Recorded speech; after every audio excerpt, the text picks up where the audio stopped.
ሰላም እንዴት ናችሁ? በዚህ ቱቶሪያል የምንማረው ስኪማ አርክቴክቸር ኤንድ ዳታ ኢንዲፔንደንሲ ኢን ዳታቤዝ ሲስተም ኮንሰፕትስ ኤንድ አርክቴክቸር ይሆናል። አውትላይንስ ዋት ኢዝ ስኪማ አርክቴክቸር፣ ታይፕስ ኦፍ ስኪማ አርክቴክቸር፣ ኢንተርናል ስኪማ፣ ኮንሰፕቹዋል ስኪማ ኤንድ ኤክስተርናል ስኪማ ምንድነው የሚለውን ዲፋይን እናደርጋለን። በመጨረሻም ዋይ ስኪማ አርክቴክቸር ኢዝ ኢንትሮዲዩስድ የሚለውን እንማራለን። ዋት ኢዝ ስኪማ አርክቴክቸር? ኢት ኢዝ ኖውን አስ NSI or Spark architecture ተብሎ ይጠራል። NSI ወይም ደግሞ Spark ምንድነው የሚለውን ዲፋይን ስናደርግ it is a group of database experts የዳታቤዝ ኤክስፐርቶች ስብስብ ነው። የነዚህ ኮሚቴዎች ስብስብ ወይም ደግሞ ኦብጀክቲቫቸው ምንድነው?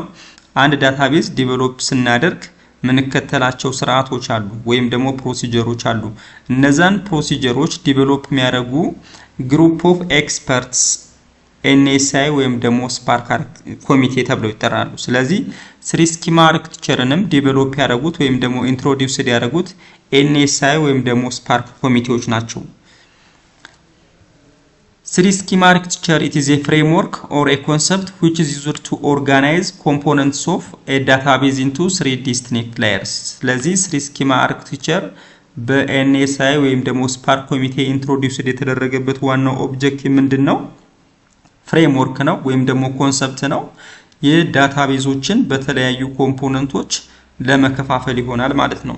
ስለዚህ የዳታቤዝ ክፍሎችን በሶስት በተለያዩ ደረጃዎች በመከፋፈል ዳታቤዛችንን በቀላሉ ለማደራጀትና ለማስተዳደር የሚያገለግልን ማዕቀፍ ወይም ደግሞ ፍሬምወርክ ስኪማ አርክቴክቸር ተብሎ ይጠራል። ለምሳሌ እዚህ ጋር አሁን አንድ ዳታ ሳምፕል ዳታቤዝ ድሮ ብናደርግ ይሄ ዳታቤዛችን ነው ብለን አስዩም ብናደርግ ዳታቤዛችንን በሶስት በተለያዩ ደረጃዎች እንከፋፍለዋለን። ስለዚህ በሶስት ደረጃዎች መከፋፈል ወይም ደግሞ ዳታቤዛችንን በሶስት ሌየሮች መከፋፈል ሂደት ስኪማ አርክቴክቸር ተብሎ ይጠራል።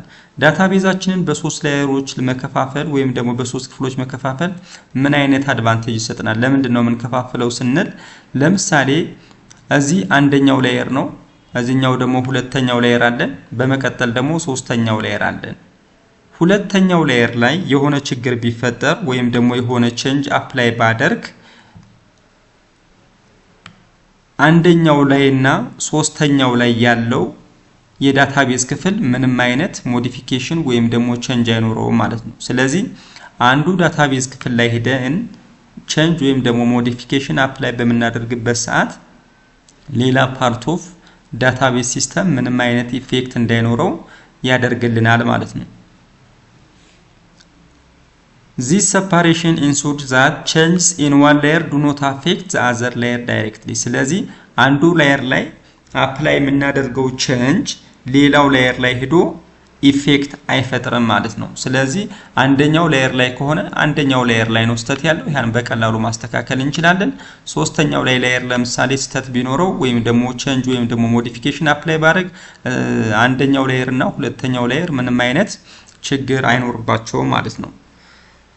ስለዚህ እነዚህ ሶስቱ ላየሮች ምን ተብለው ይጠራሉ የሚለውን ስናይ የመጀመሪያው ኤክስተርናል ስኪማ ወይም ደግሞ ቪው ሌቭል ተብሎ ይጠራል። ሁለተኛው ደግሞ ኮንሰፕቹዋል ስኪማ ወይም ደግሞ ሎጂካል ሌቭል፣ በመጨረሻም ኢንተርናል ወይም ደግሞ ፊዚካል ሌቭል ተብሎ ይጠራል። ዲያግራማቲካሊ ወይም ደግሞ አርክቴክቸሩ ይሄን ይመስላል። ስለዚህ ሁሌ የምንጀምረው ከታች ከቦተም ላይ ይሆናል። ዳታቤዛችን አለ፣ የዳታቤዝ ስርዓታችን አለ። ከዳታቤዝ ስርዓታችን ቀጥሎ የሚመጣው ኢንተርናል ስኪማ ወይም ደግሞ ፊዚካል ሌቭል ይሆናል። ከኢንተርናል ሌቭል ቀጥሎ ደግሞ ኮንሰፕቹዋል ሌቭል ወይም ደግሞ ሎጂካል ሌቭል ተብሎ ይጠራል። በመጨረሻ ደግሞ ዳታቤዙ ጋር አክሰስ የሚያደርጉ ዩዘሮች ያሉበት ዩዘር ሌቭል ወይም ደግሞ ቪው ሌቭል ስኪማ ተብሎ ይጠራል ማለት ነው። ስለዚህ ይችን ዲያግራም በማይንዳችን ሴት አድርገን መያዝ አለብን። ዘን ስቴፕ ባይ ስቴፕ ዲስክራይብ እያደረግን እንሄዳለን። ስለዚህ what is internal schema ወይም ደግሞ ፊዚካል ሌቭል ምን ተብሎ ይጠራል ወይም ደግሞ ለምን እናገለግልበታለን የሚለውን ዲፋይን ስናደርግ it is also known as storage level or bottom most layer of the architecture። ምክንያቱም ከዳታቤዛችን ቀጥሎ ስለሚገኝ bottom most layer ወይም ደግሞ የታችኛው ክፍል ተብሎ ይጠራል። ከዛ በተጨማሪ ደግሞ የማከማቻ ክፍልም ተብሎ ይጠራል ማለት ነው። It represents how data are stored in physical storage። ዳታ በሃርድ ዲስክ ወይም ደግሞ ሜሞሪ ላይ እንዴት ይቀመጣል የሚለውንና ዳታዎች ደግሞ ሜሞሪ ላይ ሲቀመጡ እንዴት ኦርጋናይዝ ይሆናሉ የሚለውን ዲስክራይብ የምናደርገው ወይም ደግሞ ሪፕሬዘንት የምናደርገው ባይ ዩዚንግ ኢንተርናል ስኪማ ይሆናል ማለት ነው። ስለዚህ መረጃዎችን በዳታቤዝ ስርዓታችን ውስጥ በአካላዊ ሁኔታ ወይም ደግሞ በአክቹዋል ስቶሬጅ ላይ እንዴት እንደሚቀመጡና መረጃዎች እንዴት እንደሚደራጁ ወይም ደግሞ እንዴት እንደምናስቀምጥ ለመግለጽ የምንጠቀምበት ስኪማ ኢንተርናል ወይም ደግሞ ፊዚካል ስኪማ ተብሎ ይጠራል ማለት ነው። ስለዚህ እዚህ ላይ ምን ዲስክራይብ ማድረግ አለብን ማለት ነው? ዳታ ስትራክቸሩን፣ አሬንጅመንት ኦፍ ዳታ ወይም ደግሞ ኦርጋናይዜሽን ኦፍ ዳታ ኢን ሃርድ ዲስክ ሊሆን ይችላል ወይም ደግሞ ሜሞሪ ላይ ዳታዎች እንዴት አድርገው አሬንጅ ይደረጋሉ የሚለውን እናያለን። በመቀጠል ደግሞ አክሰስ ሜተድ፣ ለምሳሌ ዳታዎች ሜሞሪ ላይ ስቶር ከተደረጉ በኋላ እንዴት አድርገን ሪትራይቭ እናደርጋለን ወይም ደግሞ አክሰስ እናደርጋለን የሚለውን ስፔሲፋይ የምናደርገው ኢንተርናል ስኪማ ላይ፣ እዛ በተጨማሪ ደግሞ ስቶሬጅ አሎኬሽን ሜካኒዝሙንም ስፔሲፋይ የምናደርገው ባይ ዩዚንግ ኢንተርናል ስኪማ ይሆናል። ለምሳሌ ሌትስ ኮንሲደር ዩኒቨርሲቲ ዳታቤዝ። ዩኒቨርሲቲ ዳታቤዝ ላይ ዳታዎች እንዴት ስቶር ይደረጋሉ? ለምሳሌ ዩኒቨርሲቲ ዳታቤዙ 3 ቴብሎች አሉት ብለን አስዩም የምናደርግ ስቱደንትስ፣ ኮርስ እና ኢንሮልመንት ቴብሎች አሉ ብለን ብናስብ የነዚህ ፋይል ኦርጋናይዜሽናቸው ወይም ደግሞ ፋይሉ ስቶር ሲደረግ ስቶር የተደረገው courses.dat courses.dat እና enrollment.dat ብሎ እዚህ ጋር ዳታውን ስቶር አደረግነ ማለት ነው። በመቀጠል ደግሞ ለምሳሌ ዳታው ስቶር የሆነው ምን አይነት ፋይል ስትራክቸር በመጠቀም ነው? B+3ን በመጠቀም ነው ኢንዴክስድ በስናደርገው በቀላሉ ዳታችንን ሪትራይቭ ለማድረግ ከዳታቤዛችን ማለት ነው። ይህን ቶፒክ በሚቀጥለው ስለ ፋይል ኦርጋናይዜሽን ኢን ቻፕተር 5 ስንደርስ በደንብ እናወራበታለን። ሌላኛው ለምሳሌ ኢንሮልመንት ቴብል፣ ተማሪዎች በየአመቱ ኢንሮል ያደርጋሉ። ስለዚህ ኢንሮልመንት ቴብላችን ደግሞ በምን ፓርቲሽን አድርግ ነው ወይም ደግሞ በምን ከፋፈል ነው? በየር ከፋፈል ነው ማለት ነው። ምክንያቱም በየአመቱ ኢንሮል ያደረጉትን ተማሪዎች በቀላሉ አክሰስ ማድረግ ስለምንችል ማለት ነው። ስለዚህ ኢንተርናል ስኪማ ወይም ደግሞ ፊዚካል ሌቭል ዋና ኦብጀክቲቭ ምንድነው? መረጃዎች በዳታቤዝ ስርዓት ውስጥ በአክቹዋል ስቶሬጅ ወይም ደግሞ ሃርድ ዲስክ ሊሆን ይችላል ወይም ደግሞ ሌላ ስቶሬጅ ዲቫይስ ሊሆን ይችላል እንዴት እንደሚቀመጡ መረጃዎች እንዴት እንደሚደራጁ ለመግለጽ የምንጠቀምበት ስኪማ ኢንተርናል ስኪማ ተብሎ ይጠራል። ሌላኛውና ሁለተኛው ኮንሰፕቹዋል ስኪማ ወይም ደግሞ ሎጂካል ሌቭል ተብሎ ይጠራል። ኮንሰፕቹዋል ስኪማ ወይም ደግሞ ሎጂካል ሌቭል ደግሞ it is known as an intermediate layer ተብሎ ይጠራል። ምክንያቱም ፋውንድ የሚያደርገው በፊዚካል ሌቭል እና በኤክስተርናል ሌቭል መካከል ስለሆነ ኢንተርሚዲየት ላየር ተብሎ ይጠራል። it specifies or represents what data are stored and what relationship exists።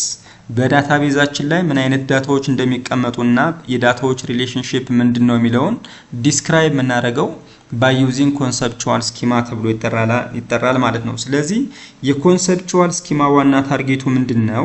የዳታቤዙን ሙሉ መዋቅርና ዳታቤዙ ሊይዛቸው ወይም ደግሞ ሊያካትታቸው የሚችሉ ቴብሎችን፣ ኮለመኖችን፣ ዳታ ታይፖችን፣ የዳታዎችን ሪሌሽንሺፕ እና ኮንስትሬንቶችን ለመግለጽ የምንጠቀምበት ስኪማ ኮንሰፕቹዋል ስኪማ ተብሎ ይጠራል። This is a complete logical structure of a database which defines all tables, columns, data types, relationships and constraints። ሌላኛው በአንድ ዳታቤዝ ውስጥ አንድ ኮንሰፕቹዋል ስኪማ ብቻ ነው የሚኖረው።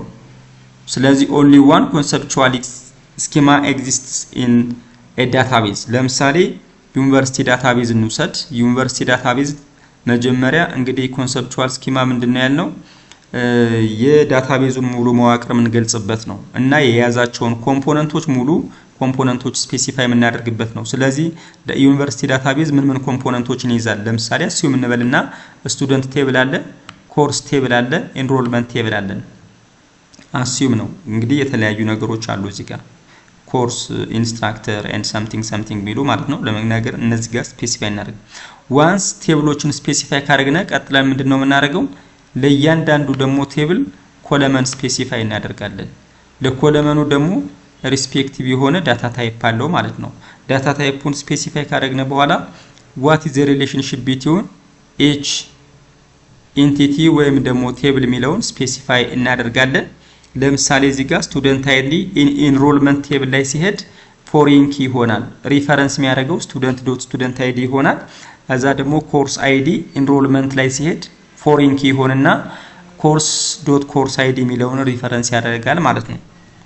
ለምሳሌ ሌላ ደግሞ ኮንስትሬንት አፕላይ ወይም ደግሞ ምን አይነት ህግ አፕላይ ልናደርግ እንችላለን? ስቱደንት አይዲ እና ኮርስ አይዲ ኖት ነል መሆን አለበት። ምክንያቱም ዩኒክሊ አይዴንቲፋይ ለማድረግ ስለምንጠቀምበት ማለት ነው። ሌላኛው ስቱደንት ግሬድ ስቱደንት ግሬድ a minus b plus b እያለ ይሄዳል። ስለዚህ ቼክ ኮንስትሬንት ያስፈልገዋል ማለት ነው። ሶሪ ሌላኛውና ሶስተኛው ኤክስተርናል ስኪማ ወይም ደግሞ ቪው ሌብል ተብሎ ይጠራል። known as user interface level or the topmost layer of the architecture መጨረሻ ላይ ስለሚገኝ በአርኪቴክቸሩ የመጨረሻ ላየር ላይ ስለሚገኝ ቶፕ ሞስት ተብሎ ይጠራል ወይም ደግሞ ኢንተርፌስ ሌቭል። ምክንያቱም በዌብ አፕሊኬሽን ወይም ደግሞ በፎርም ኢንድ ዩዘሮች አክሰስ ስለሚያደርጉት ዳታቤዛችንን ኢንተርፌስ ሌቭል ተብሎ ይጠራል። This level represents how different users or applications are interact with the database. የተለያዩ ዩዘሮች ከዳታቤዛችን ጋር እንዴት ኢንተራክት ያደርጋሉ የሚለው ነው። ለምሳሌ እዚህ ጋር ዳታቤዛችን ሊኖር ይችላል። ይሄ አሁን ዳታቤዛችን ነው ብለን አስዩም ብናደርግ ዳታቤዙን ደግሞ የሚጠቀሙ የተለያዩ ሰዎች ይኖራሉ። ለምሳሌ እዚህ ጋር አንድ ሰው ሊኖር ይችላል፣ ተማሪ ሊሆን ይችላል። እዚህ ጋር ደግሞ አንድ መምህር ሊሆን ይችላል። እዚህ ጋር ደግሞ አንድ የሬጅስትራር ባለሙያ ይሆናል ማለት ነው። ስለዚህ እነዚህ የተለያዩ ሶስት ሰዎች ናቸው።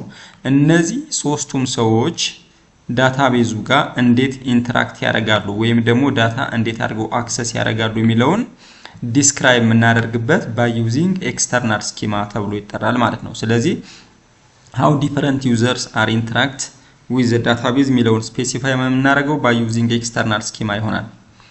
ሌላኛው each user group sees only the data relevant to them። ለምሳሌ አሁን እዚህ ጋር ስቱደንት ቢሆን ለስቱደንት የሚመለከተውን ዳታ ብቻ ነው እዚህ ጋር ዳታቤዙ ላይ ሪትራይቭ የሚያደርገው። መምህር ከሆነ ደግሞ ለመምህሩ የሚመለከተውን ዳታ ብቻ ነው እዚህ ጋር ሪትራይቭ ወይም ደግሞ አክሰስ የሚያደርገው።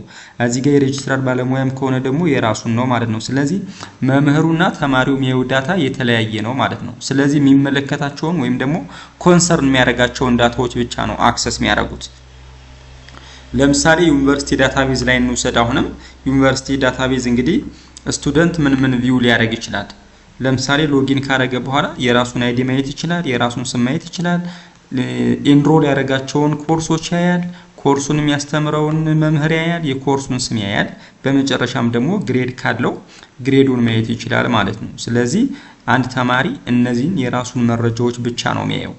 መምህሩ ጋር ደግሞ ስንመጣ መምህሩ ሎጊን ካደረገ በኋላ የሚያስተምራቸውን ኮርሶች ያያል፣ ለተማሪው ደግሞ የሞላውን ውጤት ማየት ይችላል ማለት ነው። እና የተማሪውን መረጃዎች ወይም ደግሞ የተማሪውን አይዲ እና ዩዘር ኔም ሊያይ ይችላል። ስለዚህ ኤክስተርናል ስኪማ ላይ ብዙ ዳታቤዙን የሚጠቀሙ ብዙ ዩዘሮች አሉ። እነዛ ዩዘሮች ግን አት ታይም ማየት ያለባቸው የነሱ የሚመለከታቸውን ዳታ ነው። እዛ ውጪ ሌላው ሃይድ ይደረግባቸዋል ማለት ነው። ሌላኛውና የመጨረሻው why schema architecture is important ወይም ደግሞ introduced የተደረገው ለምንድን ነው የሚለውን የመጀመሪያው ዳታ ኢንዲፔንደንሲ ነው።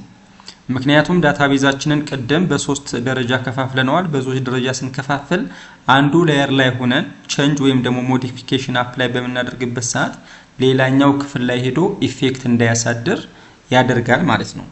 ለምሳሌ እዚህ ጋር አሁን ዩኒቨርሲቲው ለምሳሌ ዩኒቨርሲቲ ዳታቤዝ ላይ ብንሄድ ፊዚካል ስቶሬጁን ቢቀይረው ተማሪው የሚያየው ዳታ ግን ምንም አይቀየርም ማለት ነው።